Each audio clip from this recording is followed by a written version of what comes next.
37 on the GPS. I am pedaling to help it a bit. Oh, that's a cop right here. Hopefully he doesn't. This full suspension fat tire electric bike has dual batteries and a 1000 watt rear hub motor with 4 piston hydraulic brakes. Looks like you can grab one of these for about $1,749 in the link below this video in the description box. But do not buy the Freesky Alaska M-520 Pro just yet. We gotta crack this box open, take a closer look at it, then take it out for a full review and see what this e-bike is made of. Another day, another e-bike. It's got a Bafang hub motor on the rear. They say it can do 1000 watts continuous, and there are the numbers on it. And we are rolling on 4 piston hydraulic brakes. This one is rolling on CST BFT 26x4 inch fat tire knobby tires. And the brake rotor size is 180 millimeters. And the dual batteries sit in these 2 tubes. 2 independent set of keys. Let's drop them on out. So the bigger battery is on bottom and the smaller battery sits up top. The big battery weighs in at 10 pounds, 13 ounces. And the battery that goes in the top tube weighs in at 7 pounds, 2.5 ounces. Here's all the numbers and everything on this one. It is listed as a 48 volt, 20 amp hour, 960 watt hours of energy for the big one. And then the little guy gives us 48 volts, 11.6 amp hours, 556 watt hours of energy. And to charge those 2 batteries, we get 2 chargers. For the larger battery, we get a 3 amp charger. The smaller battery, we get a 2 amp charger. So if you ran both those batteries down to 0, take each one about right around 6 hours to charge from empty to full. Other items included are a chain lock, the manual, some tools, pedals, quick release, basic lightweight fenders. And it is a full suspension e-bike with a 4-link rear suspension. Looks like we're rolling on a Fast Ace Explorer air shock on the rear. Strong momentum, www.freecycle.com. There are eyelets to mount a rear rack. Typical wide seat. We get a reflector on the rear, so there is no rear light. There is a quick release, so you can easily adjust the seat height. Handlebars on. They sit pretty much flat. Looks like we have the Samil OG hydraulic brake levers. We have a rubber ergonomic grip held in place by bolts so it won't rotate on you. Thumb throttle on the left, controls, display, and 7 speeds on a Shimano shifter. And front suspension is on a dual crown fork. Get a compression adjustment over here on the right stanchion. Front wheel has a quick release skewer, so it makes this wheel easy to go on and off. And this bike has all the branding. Let's give it a count. 1, 2, 3, 4, 5, 6, 7, 8, 9, 10, 11, 12, 13, 14, 15, 16, I think 16 Freesky brandings on this bike. And I'm not gonna put on this floppy fender on the back, I just don't really like these things. And let's throw that battery in there and drop that one in there. And let's peel that cover off and fire this thing up. It's a pretty common display. It is color, has our battery readout here in 5 bars. MPH is front and center, and we get our odometer, max speed, average speed, trip. And that's pretty much all you get. You can hold the plus and minus here to get into the advanced settings. If you turn on the light, it does dim the display a bit. Here's what that light is looking like shining on the wall. It's a pretty large headlight. And as I mentioned before, no lights on the back. So let's hop aboard this e-bike with the seat on minimum height. I am 6'5", inseam 34 to give you an idea of the size of this bike. And we are sitting on the 4-link rear suspension. Got that front suspension too, feeling soft, but we do have the compression adjustments. And here's what my pedal stroke would look like with the seat on minimum height. And swinging a leg over when it's on, whoa, that's kind of high. Maximum height, here's what my pedal stroke would look like. So, seems all right. It's a rather big bike, as a lot of these 26x4 inch fat tire e-bikes are. Here's a look at the chainring. It does have a guard on both sides to help keep that chain on there. This is rolling on a Shimano tourney derailleur. There is no derailleur guard installed. And around back we have a 14 through 28 rear cassette. It is a Sunrun index system. And here's a quick little look at the rear suspension on this bike. Well, that's enough messing around. Let's throw it on PAS5 and give it a little bit of juice. See what it'll do. So it blazes right on up to 20 pretty quickly. So in order to hit those higher speeds, we're gonna have to put a little pedaling in because this is a class 3-ish e-bike, meaning throttle will work up to 20, but then you gotta use that cadence sensor a bit to pedal beyond that. And let's get a quick little weigh in on this thing. My weight is 194.2, 285, 286. Alexa, what's 286 minus 194.2? Is 91.8. 91.8 pounds. It's got a load of mass Let's do it. All right, dudes, let's check out the Freesky Alaska for a ride. Of course, we're gonna fire up the Strava so we can track our official distance because we do have the dual batteries, so we're gonna check the range. But the very first test we're gonna do on this thing is run it up to 20% grade, see how it can do climbing hills on its own with a 200-pound dude. Pedal assist 5, we'll turn that light off and thumb throttle only. See what kind of torque we're working with on the Freesky Alaska. So it is a 1,000 watt hub motor pulling us right on up to 20% grade. I'm not helping it at all, and yeah, this thing's got a little bit of pep to it. So popping on out here, I can feel, you know, it is 48 volts, 32 amp hour battery pack. It does have a little bit of weight to it. I do like how those batteries are just kind of like cleanly integrated into the frame there. Throw this thing on down to pedal assist. Everybody just sitting here at the light. I'm just going right. And of course, we do have the full suspension. Let's put it on pedal assist 1, see if we can roll over. Oh yeah, so we got the big old 26-inch knobby tires, you know, monster truck style. But throw it on pedal assist 0 and just kind of start out pedaling this thing from a stop here. Yeah, it's got a lot of weight. Not the kind of bike you're gonna wanna be riding without any sort of assistance, I would say. But if you do run out of battery, you can always get it home. And we are working with a cadence sensor on this bike. Let's throw it on PAS1, start pedaling it. Kicks right on right away. And pedal assist 1 will take us up to a pretty gentle 9 miles an hour. I feel comfortable pedaling in gear number 4 at about 9. It'll just kind of hold us here. So it's like a speed-based cadence sensor. It'll just kind of reduce your power completely after you get up to that 9 miles an hour. However, when you are on pedal assist 1, you can mash the throttle and it'll give you all the power. So, I mean, this is kind of, you could just be on like chill mode and then mash it. So let's try pedal assist 2.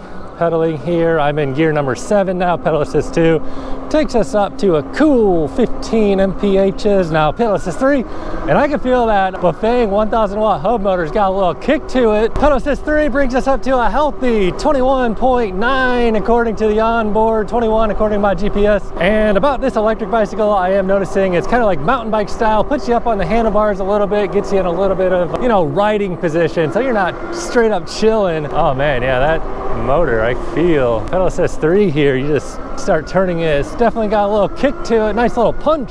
Now cruising at about 7, I feel like this is a nice cadence for me. I'm probably not gonna wanna pedal too much faster than this, but let's try pedal assist 4, and the legs are really turning over now, and this is already bringing us up to 29, almost 30. So this bike's feeling a little more peppy than I was expecting for some reason, but yeah, it's feeling good, man. Basically, oh man, we're not gonna make this light. So 4-piston hydraulic brakes, they're not even bedded in, but I can tell they've got a little extra bite to them compared to the typical, you know, single piston brakes that I ride. What are those rotors? I forget. Security's checking me out here. They're like, bro, what you riding? 180 millimeter rotors, 4-piston hydraulic brakes. So the extra pistons, they give you a little bit more stopping force. So giant 4-inch wide, 26-inch tall tires, you know, monster truck style, and full suspension. So, you know, it's not like the most premium full suspension, but it definitely helps take away a lot of the feel of running this stuff over, doing this off-roading here. Get this at the right angle. Let's pop on out here to the big boy road, throw this thing on pedal assist 5, see what it's got in it. We'll give it a little bit of help here. Oh, we're gonna run out of,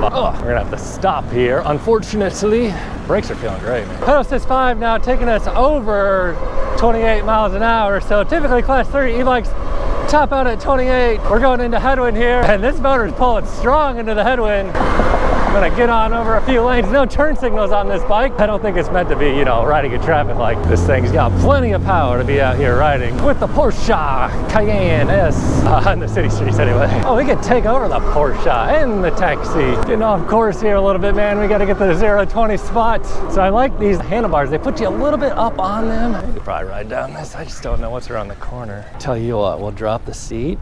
It's got that quick release on there. Back brake is on the left, and we can just kind of chill going down these. So full suspension, good control. Oh yeah. Definitely hear that chain slapping it around back there a bit. And now we're gonna do a 0-20 acceleration. GPS is right here, throttle only. I weigh 200 pounds, ready, go. So full throttle. Got pretty good pickup here, man. 12, 15, 19, 20. So the throttle will cut us off right before 20. I'm gonna try it again, just ghost pedaling, which means rotating my legs, but I won't be putting any pedaling in. Ready, go. And now I'll start turning them. We have somebody doing a 20. So yeah, pretty quick bike. And you know, with those batteries on there, definitely feel the weight, dude. See how this feels at the suspension popping off the ground there just a little bit. Definitely have cruise control. I'm just chilling, dude. Not pedaling, nothing. We're cruising at 19. But we're gonna turn that cruise control off, whip this thing around and get a top speed run on it. So full throttle, I'm gonna start pedaling here just a little bit, help it, because you have to pedal to get it over 20. Oh, we better put on pedal, it says 5. And I keep up with the pedaling up to, you know, 30, 31, 32, 33, 34. Wow. So it says 36 on the onboard and 35, 36 on the GPS. Holy crap, dude. 37 on the GPS. I am pedaling to help it a bit. Let me just, oh yeah, throttle doesn't work. You have to pedal just a little bit to help it. Holy smokes, dude, 37. We do have a little bit of a tailwind, so, you know, it's flat, but a little tailwind from the ocean. Let's actually go ahead and run that back one more time. I just feel like I could hit 38, man. I just like shocked it was going that fast. So yeah, after about 30, it becomes pretty hard to keep up with the pedaling, and I might be putting in about 50 watts of my own right now. Let me rotate those legs just a little faster, keep up, man. 36, 37 on the GPS, that's 39 on the onboard though. 37. And this bike puts you kind of in like an aerodynamic riding position almost a little bit. All right, I think 37 is all I'm gonna be able to do, but man, this thing cooks, dude. I can't believe this thing goes this fast. I think they said 35 on the website. I was like, meh, probably 32. But that kind of just goes to show like the power of dual batteries. So like when you have a bigger pack of batteries, it just has like more to pull from. I don't know how to explain it, but like just imagine if you had like one little tiny battery cell, it would just pull that voltage all the way down to 0 very quickly. But if you're running on like a Tesla battery, like a massive battery, you can pull high wattage on a huge battery pack and it won't affect the battery as much. It won't voltage sag it down. I mean, maybe you could think of it as like, you know, a cruise ship versus like a sailboat or something. The cruise ship is not going to be affected by, you know, little stuff pulling on it, whereas, you know, like a raft or sailboat would be more affected. I don't know if this analogy is making any sense to you guys, but I hope it is. So I think it goes without saying, if you're just on cruise control chilling at 20, I mean, we're probably only using like 400 watts doing this. You'll get much better range just cruising at these slower speeds, but if you're doing, you know, hot 30s, 35 miles an hour, you'll burn through those 2 battery packs so fast. We'll see what kind of range we end up with today. Sorry. Oh, you're good. So pedal assist 2 at about 15 feels pretty natural. Let's go ahead and just crank this thing up to pedal assist 5. We don't even need all this speed to make it up. Oh yeah, no problem at all blasting through that for this bike. And riding here on the pretty bumpy surface here, you know, like I said, it is full suspension. Isolates you from those bumps pretty nicely. Do feel a little rattle on that front flappy, what do you call it, fender. That's why I put the back one on. I don't really like these cheap plastic fenders. But yeah, feels fine riding off-road. Again, you know, not like the highest quality suspension components, but definitely, you know, you could always swap out that rear shock for something better if you wanted. And the local bike thief is chilling. There he is. Oh gosh, they're coming for me. Knocked. So we're gonna drop a few gears here, get out on the boardwalk. Oh gosh, the truck's coming for us. And bump this on the pedal, it says 5, and get on out here. Do some trucking, man. So let's see what kind of power this thing has. I'm gonna use throttle now only. The sand's pretty loose right here. It is, it's doing it. The sand is like particularly loose right here. We just gotta get through this part, I think. So, you know, it's not as strong as like a 60 volt system or like a dual motor system, but that 1000 watt Bafang motor rolling on these 26 inch tall, 4-inch wide tires. All right, now we're out here, man. Don't tip over. Oh, whoa, whoa, whoa. Oh, we're on cruise control. The tires sunk in there a little bit. So pretty solid, but oh, we're on cruise control.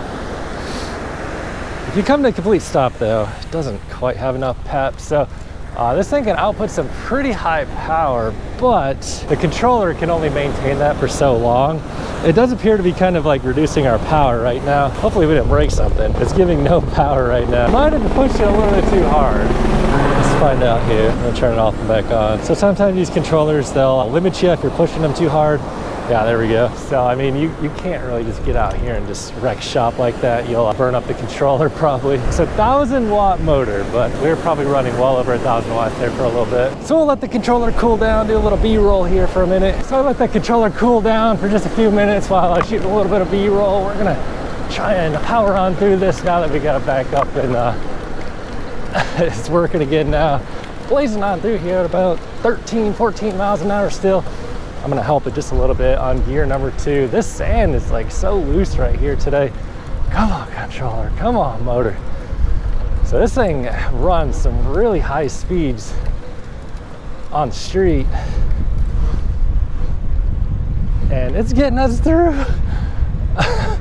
I'm really torturing these batteries in this controller right now. This thing's probably putting out, oh, I don't know. I wish it gave us a power meter. Oh, yeah, controller got hot again though. So it is kind of, it's not giving us like full power right now. Better let it cool down or just trick it by turning it off and back on. Let's do that. Maybe this will work. Nope. That didn't do it. So yeah, no power at all right now. So the controller would be mounted down here in this Freesky box. I mean, I can't feel, you know, if it's hot to the touch or anything, but when they do put these controllers kind of down in these boxes, they don't have access to air, ambient temperature, so the heat can kind of, you know, it's already getting hot and then it doesn't really have access to like fresh air. So it's only been about 30 seconds. I'm gonna go ahead and flip this thing back on, see if we can hop back on and, oh yeah, there we go, we're back in business. So back off to the races. So anytime, you know, you're running your bike in, you know, conditions like that, you can expect the controller to heat up. That was pretty much like an ultimate torture test. I mean, honestly, it's a really great thing that the controller does turn off, because if it didn't, it would just overheat and burn it up. So it's actually a good thing that it has like a safety mechanism built in there to, you know, handle that heat. Some e-bikes will run what is called a potted controller, which means it has like a thermal paste on the inside to not only waterproof the controller, but also help dissipate the heat outside of the internal components of the controller. So when they have the potted controller mounted on the outside, it really helps manage the heat. And on a high power bike, heat is going to be a concern at some point. So the controller's had a few minutes to cool off here, cruising at pedal assist 3, about 15 miles an hour. Now we're going to go ahead and run it up the California incline, 85 feet tall, 12% grade. It is still showing 5 out of 5 battery bars, so we'll see what happens to the batteries and controller. And we'll be putting those 4-piston hydraulic brakes to the test here at the bottom of the California incline here in a minute. Let's do full throttle, crank this thing on up to pedal assist 5, 12 miles an hour, 18, 19. So it's gonna top us out, and I'm just gonna start ghost pedaling. I'm actually not putting any power through that chain. I'm just turning my legs to let that motor kick in and allow it to go faster than 20 miles an hour. We're doing 21.5 miles an hour up the 12%. California grade, 85 feet tall, so pretty solid performance. And we'll head on down the California incline. Shall we call it the California decline? Now this thing could probably hit like 38 miles an hour or so going down here, but we are rolling on 180 millimeter hydraulic brakes, 4-piston hydraulic brakes, hitting 33. And I'm gonna start tapping on these brakes because it looks like we have a little bit of congestion down here. So 17 and yeah, pretty solid. The 4 pistons really makes a difference because you have to pull the levers less hard, and it just gives you kind of like more powerful braking force all around. So let's get a little bit of speed in this thing, give them a brake test from around 20 or so. Back brake is on the left, something you're gonna want to know, and we'll pull those brake levers. Oops, I passed my camera just a little bit there. And hooray. Yeah, so I mean, it's got good stopping power. There is kind of a lot of weight there though with the dual batteries. So final thoughts on the Freesky Alaska. I mean, obviously, you know, this thing freaking whips, dude. 37 miles an hour is fast for any electric bike, but particularly impressive for a 48 volt system. Then it does have the dual batteries. So, I mean, it has over 1,500 watts of energy in that lithium ion tank, so we should be able to get some pretty good range out of this thing. And the list price of this e-bike right now at the time of this video is $1,750, and the link below this video in the description box. So if you are going to buy this bike and you wanted to help support my reviews, if you did click on that link down below the video and bought through that link, it would help support my reviews, and I would greatly appreciate your support. So, I mean, at this price point, I know, you know, there are many options for e-bikes on the market. This one, I would say, offers, you know, a lot of value for the money compared to a lot of the stuff on the market. All around for the money, pretty good bike. If you do want to buy one, click that link below. But let's go check the final range before you do that. Pass everybody and probably keep up with the cars. Watch out, bro. Yeah, dude, this thing still got it, man. It's showing 4 out of 5 batteries now, but hey, oh, that's a cop right here. Hopefully he doesn't. Come on, bro. We gotta get away from the police. Man, this thing's cooking. 36, 37. 36.8, 37. Yeah, man, we might as well get in the flow of traffic out here. So just rolling back into the neighborhood here, just about to cross over 20 miles, hour 28 minutes of ride time, average speed 13.5 miles an hour. So we are cooking pretty good out here today, and we are still showing 4 out of 5 batteries remaining. And I mean, that checks out. I mean, we have over 1,500 watt hours of energy on tap, and we are running from dual batteries. You know, they're synced up, pulling from both batteries at the same time, so there are performance benefits to that as well. So pretty solid performance all around. And if you have decided this is the e-bike for you, if you buy it through the link down below this video in the description box, that would help support my reviews here on Tail Happy TV, as well as give you the best price, and I would greatly appreciate your support. However, if this is not the e-bike for you, watch this video next. Catch you over there.